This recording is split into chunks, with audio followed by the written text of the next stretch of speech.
SRO Kepala Desa Sawo ditetapkan sebagai tersangka kasus pungli PTSL. Meski sudah ditetapkan, Kejari belum melakukan penahanan. Kejaksaan Negeri Kejari Ponorogo mengumumkan penambahan tersangka dalam kasus pungli segel tanah sebagai syarat program PTSL di Desa Sawo, Kecamatan Sawo, Kabupaten Ponorogo.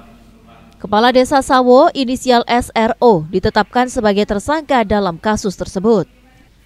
Kasih Intel Kejari Ponorogo Agung Riyadi menjelaskan penetapan tersangka terhadap SRO dilakukan setelah adanya fakta persidangan yang menunjukkan keterlibatannya.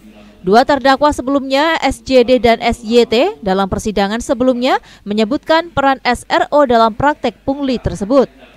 Kejari sudah mengantongi 2 alat bukti yang cukup untuk menetapkan SRO sebagai tersangka. Meskipun telah ditetapkan sebagai tersangka, SRO belum ditahan oleh pihak berwajib.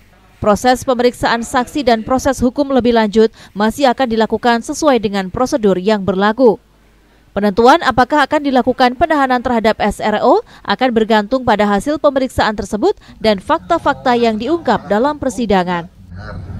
Pada hari Rabu kemarin, tanggal 24 April 2024, memang benar telah ditetapkan oleh tersangka, yaitu berinisial SRO. Itu kenapa SRO ditetapkan sebagai tersangka? Ya, ini berdasarkan sebelumnya, bahwa fakta persidangan sebelumnya ini kita dapati bahwa ada fakta-fakta yang mengarah ke sana.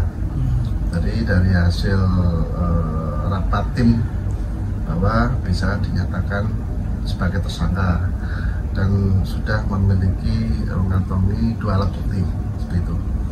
Jadi memang 2 tersangka sebelumnya itu mereka memberikan informasi bahwa SRO juga terlibat seperti itu di dalam persidangan saat itu.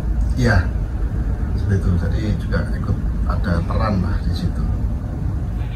SJD dan SYT yang merupakan perangkat Desa Sawo sebelumnya telah ditetapkan sebagai tersangka dalam kasus yang sama pada Desember 2023 lalu.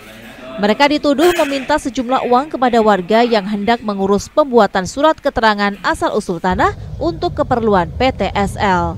Ega Patria, JTV, Ponorogo.